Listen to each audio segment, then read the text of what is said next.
Bonjour, bienvenue dans cette nouvelle vidéo de mon expression internétique, j'allais dire autre chose, ou éthique interne, vous voyez ce que vous préférez. C'est une émission de Kevin de Vincent TV. C'est une vidéo que je vais mettre sur le site être-humain.net. Et le thème aujourd'hui, ça va être la compétition ou la comparaison, ce qui revient un petit peu au même. Disons que la comparaison, c'est un niveau d'abstraction plus haut que la compétition. La compétition étant une des manifestations de la comparaison. Je ne vais pas être très tendre avec cette notion, la comparaison et la compétition. Pour autant, je vous invite à pas regarder si... je vous invite à pas positionner votre écoute du point de vue de l'opinion.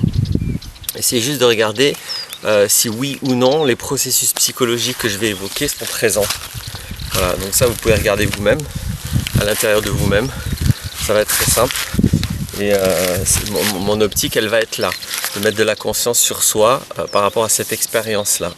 Alors, j'espère que c'est clair, hein, que la comparaison, c'est quoi? C'est très simple, c'est quand je compare deux choses. Et c'est toujours complètement inepte. Enfin, pas toujours, mais on va dire les cas où la comparaison est utile sont vraiment très faibles, enfin très rares. La plupart du temps, la comparaison n'est pas quelque chose de pertinent. Comme si vous voulez comparer un éléphant et une serviette. Oui, alors vous pourrez dire plein de choses, mais pour que cette comparaison soit utile, il faudra vraiment un contexte très spécial. Donc si j'associe la comparaison à la compétition, c'est parce que simplement la compétition est exclusivement et intégralement fondée de la comparaison. C'est uniquement par le processus mental, puisque c'est un processus mental la comparaison, par un processus mental de comparaison qu'on peut mettre en place cette chose que nous appelons compétition.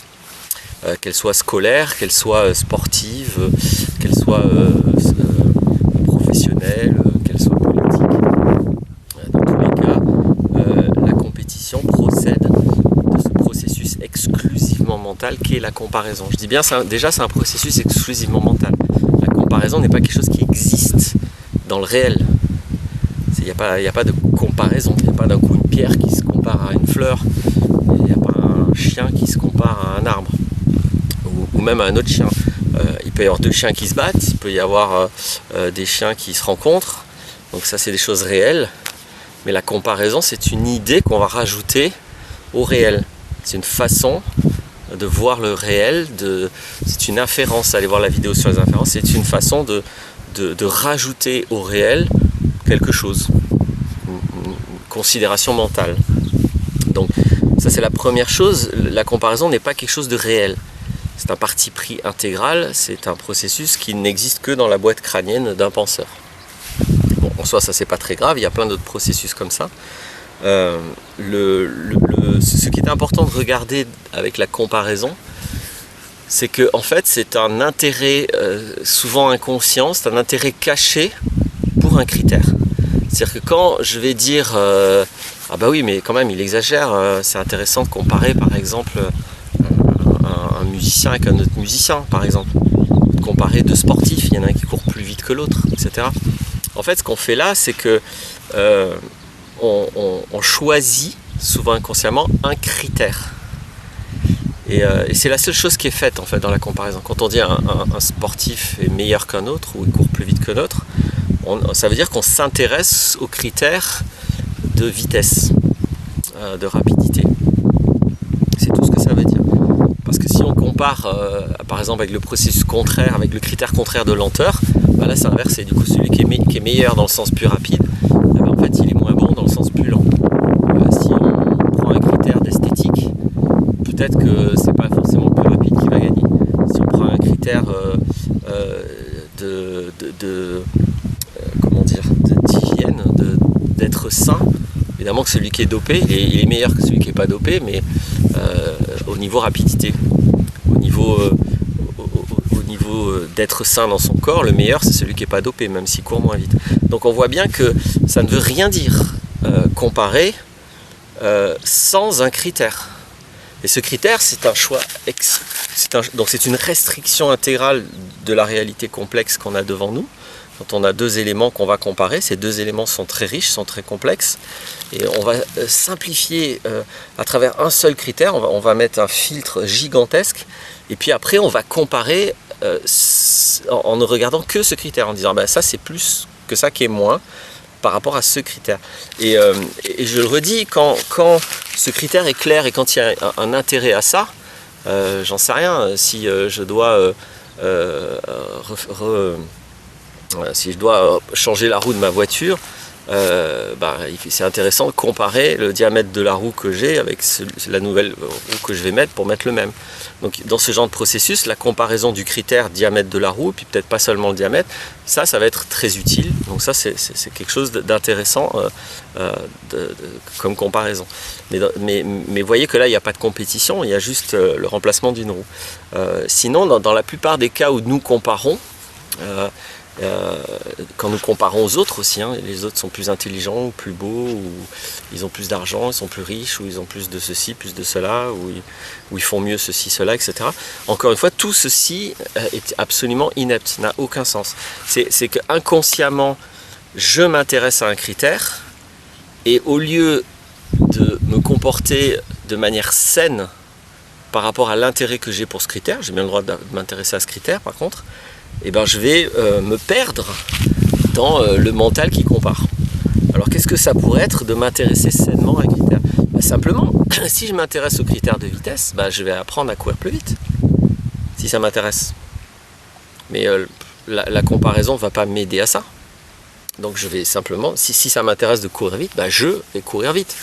C'est pas me comparant à l'autre que je vais courir plus vite ou courir moins vite, etc. Au contraire, j'ai énormément de chance dans le processus de comparaison de partir dans des dérives, soit de détresse, détresse peut-être exagérée, soit des émotions plus ou moins négatives parce que je vais être frustré, je ne vais pas parvenir, soit au contraire des émotions positives mais assez vaniteuses parce que je vais arriver à battre l'autre. Et puis on va voir aussi quel est l'apport en fait de la comparaison. Pourquoi est-ce que nous comparons? Pourquoi est-ce que nous avons créé tant de compétition? Et pire que tout, pourquoi nos systèmes scolaires sont fondés et nos systèmes sociaux sont fondés sur la compétition? Donc il y a des raisons, on n'est pas complètement idiot quand on fait ça. Donc ce qui est important, c'est de voir ça, c'est qu'il y a une manière saine de m'intéresser à un critère. Donc, au lieu de me dire tiens, ce mec il est plus beau que moi, d'abord beau c'est un peu vague, donc là je cache énormément le critère. De quoi je parle? Je parle de son visage, je parle de son corps, je parle de son poids, je parle de sa taille, je parle de sa conformité avec un code et lequel, etc. Donc il faut d'abord que j'établisse le critère qui est caché derrière le mot beau.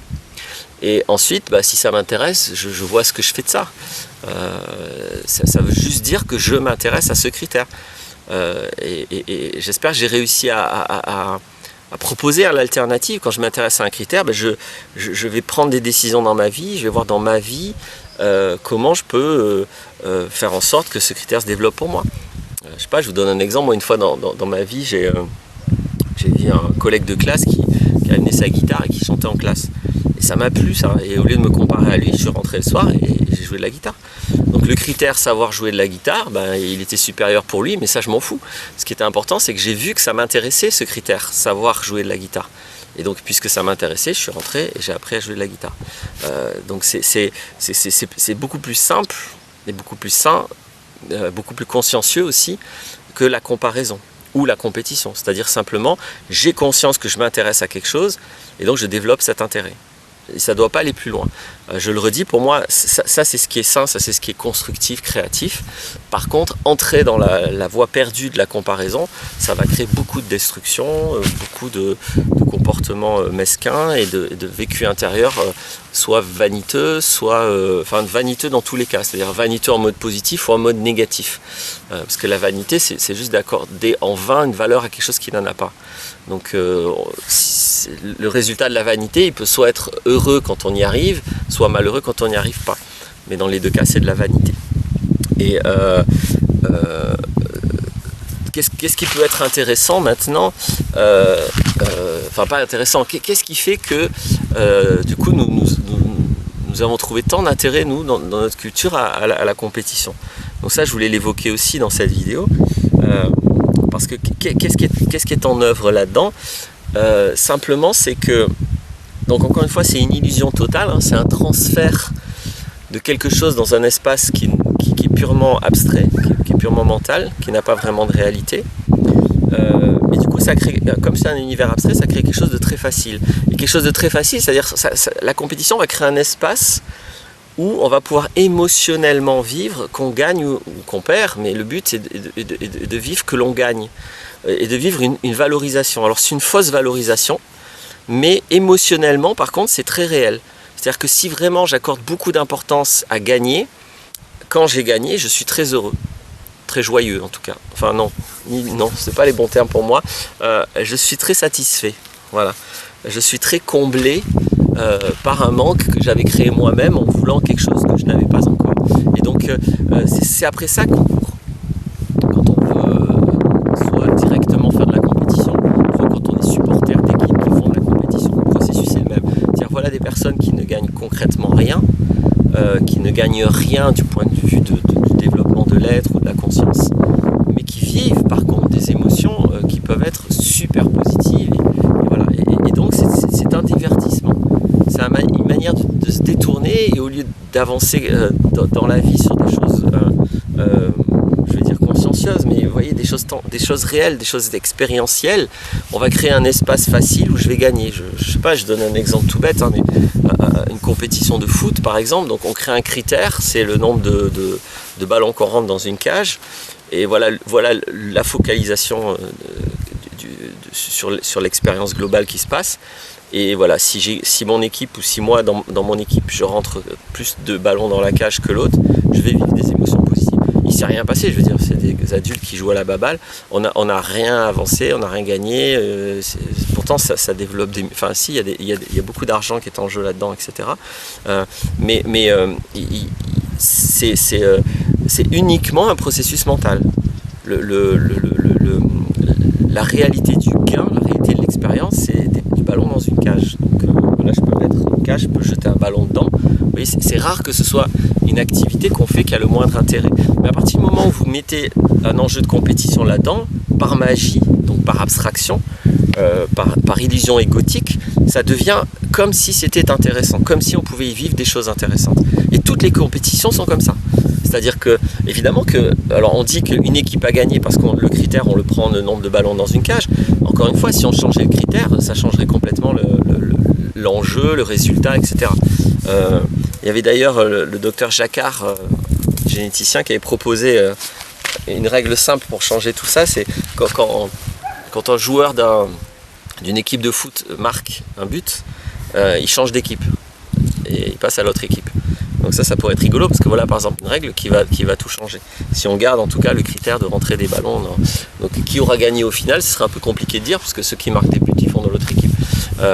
Donc ça pourrait être un jeu supplémentaire. Alors on voit aussi que le seul intérêt qu'il pourrait y avoir à ça, a priori aussi, ça pourrait être de jouer, de s'intéresser. Donc là je focalise sur cette compétition là, mais prenez n'importe laquelle, hein. Prenez des courses, prenez des compétitions d'automobile, etc., etc.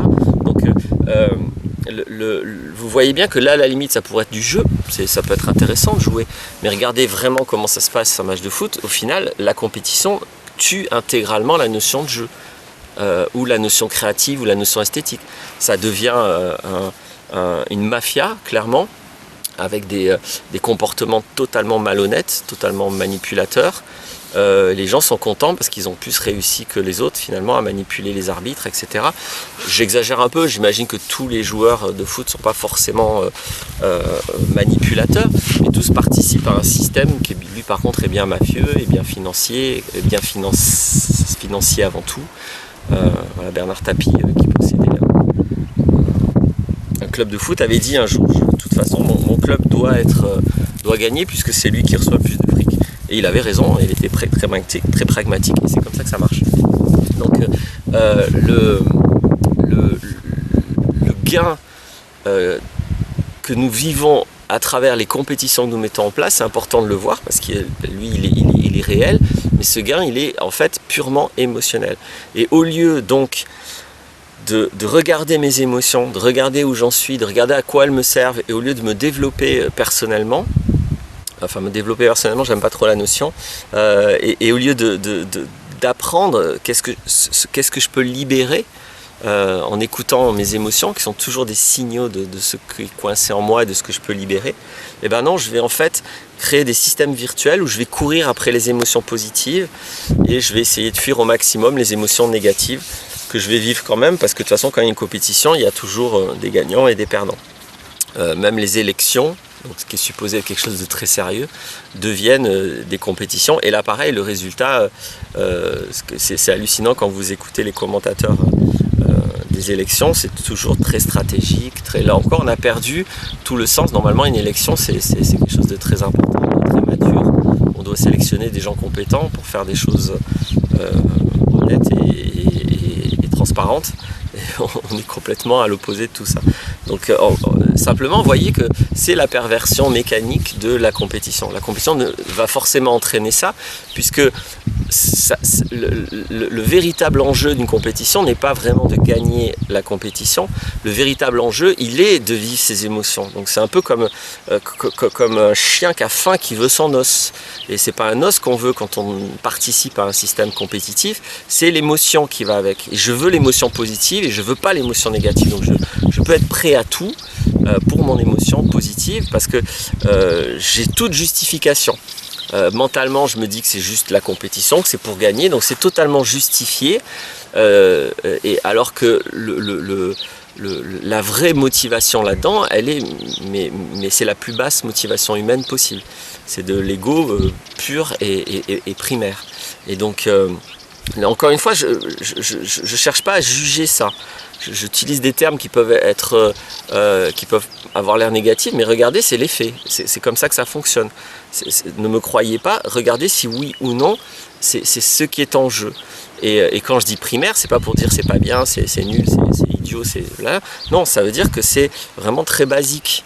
C'est vraiment la base je veux mon os. Voilà, on est vraiment à ce niveau-là. Donc c'est pas pour le juger, c'est pour le constater, c'est pour l'exprimer tel que c'est. Et donc toute compétition n'est qu'une rationalisation, n'est qu'une excuse pour vivre les bassesses émotionnelles, affectives les plus primitives, les plus basses. Ne me croyez pas, vérifiez si oui ou non ça se passe comme ça. Je le rappelle, hein, je refais un point avec le début de la vidéo, c'est pareil avec n'importe quelle comparaison.